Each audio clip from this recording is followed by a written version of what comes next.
Content that stops the scroll is easy to create when you know what I'm going to share with you in this video.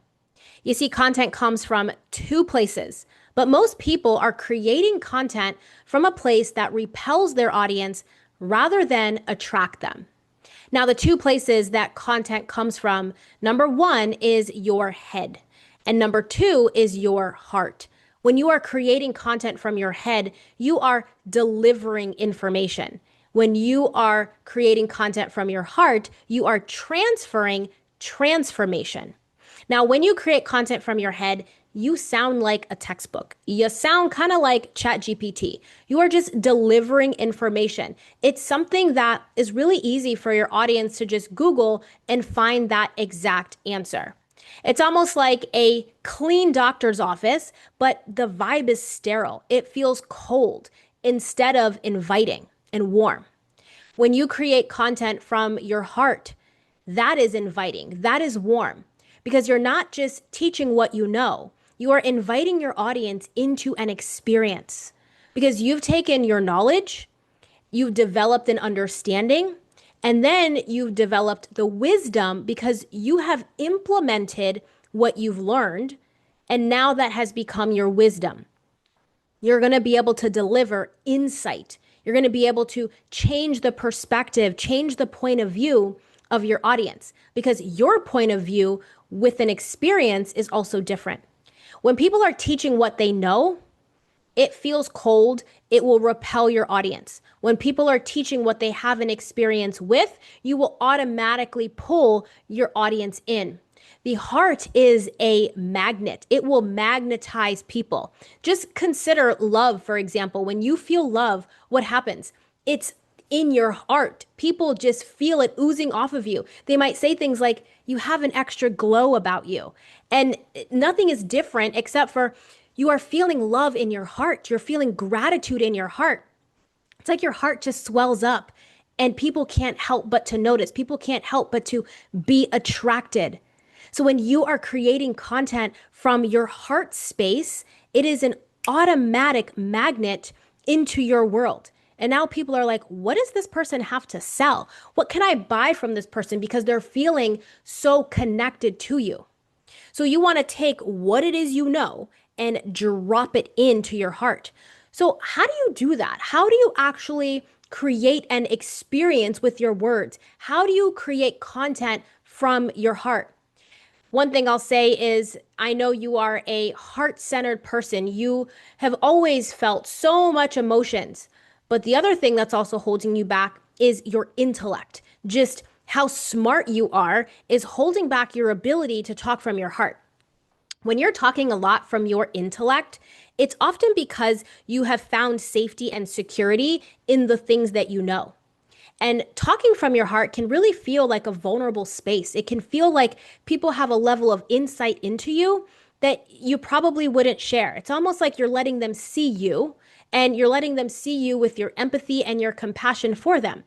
That can feel a bit vulnerable.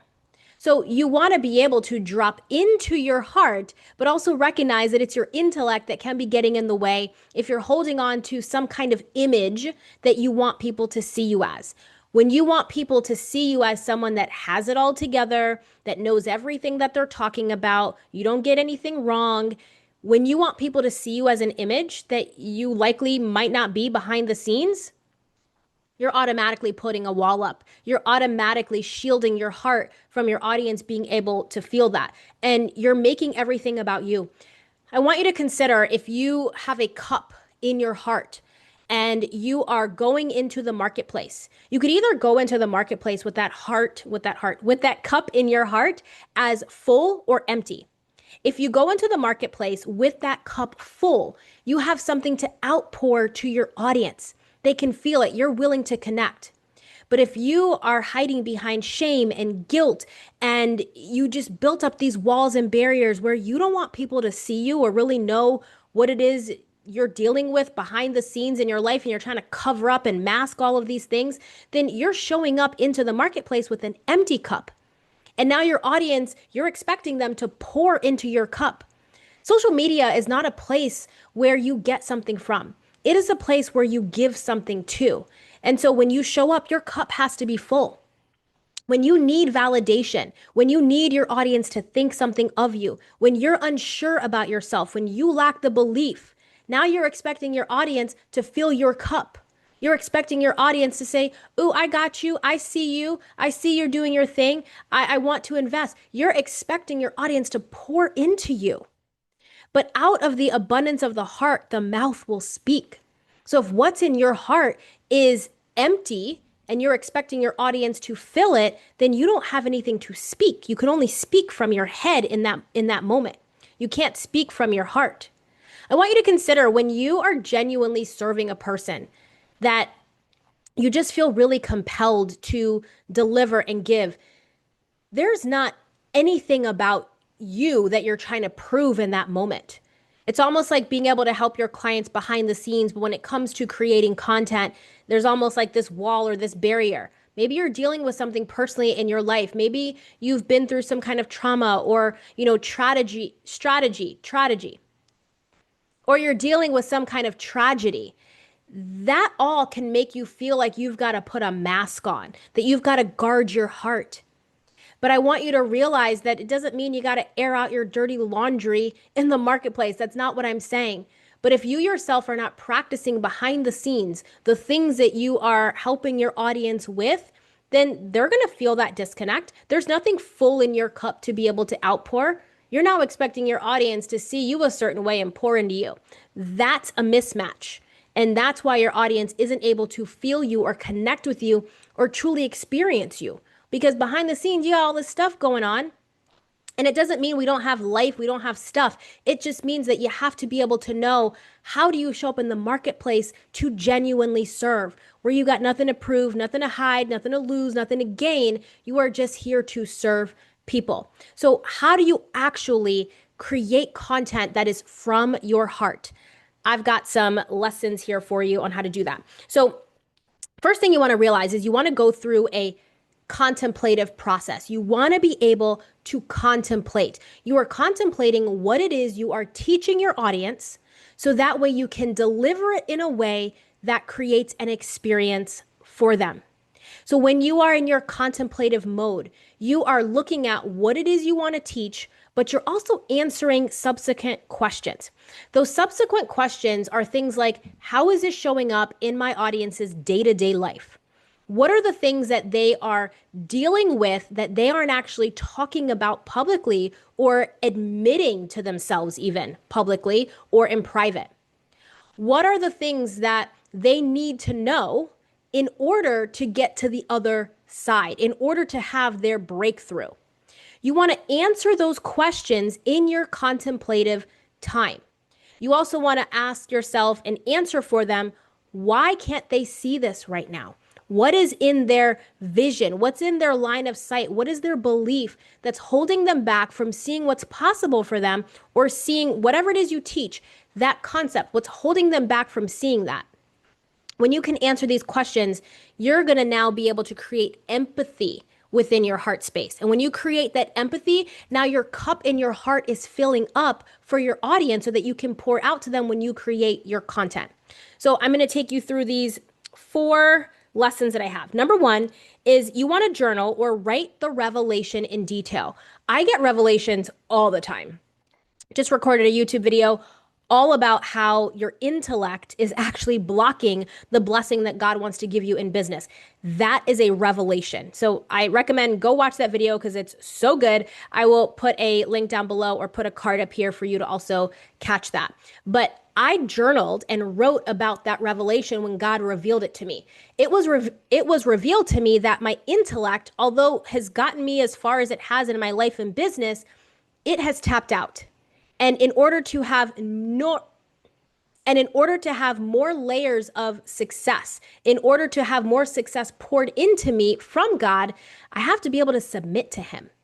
And I wasn't able to do that fully because my intellect was getting in the way. So I wrote about this and I answered all of the questions that were coming to mind that I was dealing with. I was also answering questions that I know my audience would have. And as I was answering these questions, I was free flowing. I call this free writing, where you take a concept and you just start writing everything about it, almost like a brain dump, but you're also practically answering the questions. Are my audience, or is my audience seeing this and how it's showing up in their life? If yes, what is it they notice? If no, why not? And I'm writing about this. So I'm writing and journaling the revelation. I'm basically taking everything that God has revealed and has shown, and I'm making it tangible. I'm making it practical. I'm putting it into words. I'm putting it into a concept. I'm sharing the wisdom. I'm also thinking about a framework that I use to overcome this. I'm thinking about an analogy I can use to describe it. I'm thinking about a metaphor that I can also use to create a visual or an image in someone's mind about it. And I'm also thinking about stories that I can tell to help depict how this is showing up. So that's my acronym FAMS, FAMS. Is there a framework, an analogy, a metaphor, or a story that I can now use in order to describe this revelation for my audience? Number 2 is create content from what you've lived and experienced, not just what you know. Create content from what you've lived and experienced, not just what you know. Too many people want to make money online like yesterday, and they're all like, I know this, I'm going to go teach what I know. Teaching what you know can only make you a little bit of money. Teaching what you've lived will make you a whole lot of money because you have more insights to deliver. You have more wisdom to deliver. You're literally able to take your audience's head and turn it, and they can now see things differently in a way that they haven't before. Just imagine that your audience is looking like this at their problem. And if they just turn their head just 2 degrees in the direction that they need with a new belief, they're going to see something completely different. You only know how to turn their head a couple of degrees to see their problem differently when you yourself have been able to help someone through that, or you've worked your way through that, that you have enough insight and wisdom to deliver that for them. One of the fascinating facts is that if an airplane is off by like 2 degrees in their whole metric thing, if they're off by 2 degrees, they're going to land in a completely different place. 2 degrees, 2 millimeters. There's actually a book. I think it's called The Boiling Point of Water. It's on my shelf somewhere here. But the boiling point of water is 212 degrees. Water can only boil at 212 degrees. Water cannot boil at 211. If it's 211, it won't boil. The moment it goes to 212, it boils. What does that tell you? 1 degree is significant. So if your audience is looking at their problem over here and you help them rotate their head 2 degrees in a different direction of their problem, they're going to see something different. But you can only do that when you are sharing from a lived experience. And too many people are learning all of these things, but they haven't lived what it is they're actually teaching. Or maybe you have lived it, but you're still talking about it in a way that is only from your head and not from your heart. Now, this is something I teach my clients inside of my Content Legacy program. A lot of my clients come to me very much in their head. We kind of call it heady, right? And it's because there are some layers of beliefs that they haven't yet tapped into, or even no beliefs that they're holding on. And those beliefs that they're holding on to is blocking them from being able to create content from their heart. Once we tap into this process, now you start creating content from your heart space and content starts to flow. You don't need a template or some kind of a framework all the time because you already are able to speak from your lived experience without letting your head get in the way. So that's number 1, journal or write the revelation in detail. Number 2, create content from what you've lived and experienced, not just what you know. Now we're on number 3, which is pause before you post. Pause before you post. Sometimes we can write the revelation.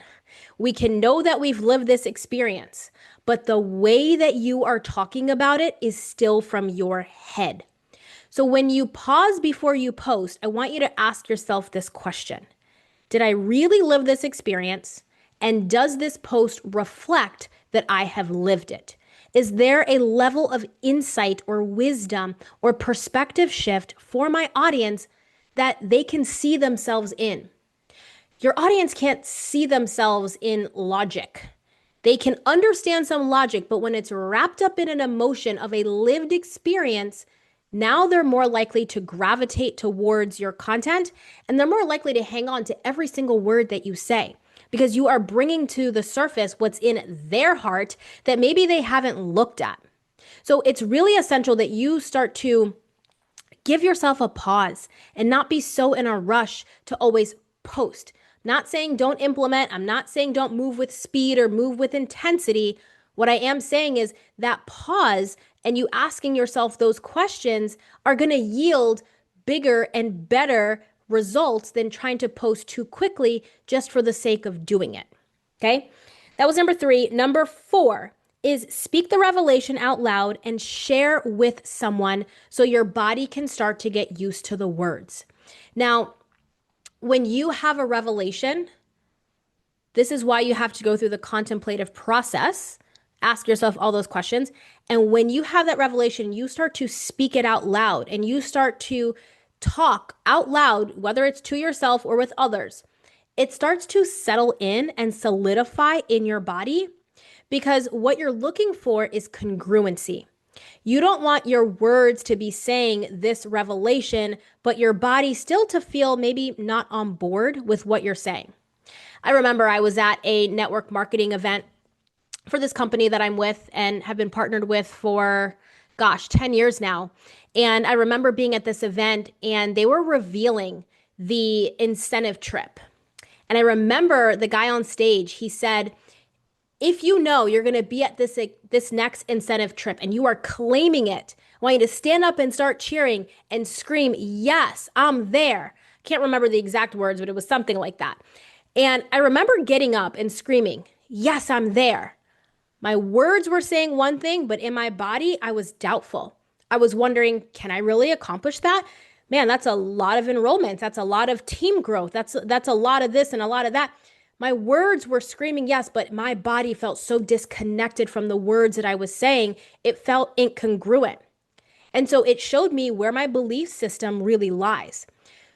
So when you start to speak out loud, these things that you have been contemplating, whether to yourself or to other people, and maybe you have a pod of people, maybe you have a coach, this is so important because now you're going to get to have the checkpoints with where in my body am I still not fully on board with this revelation.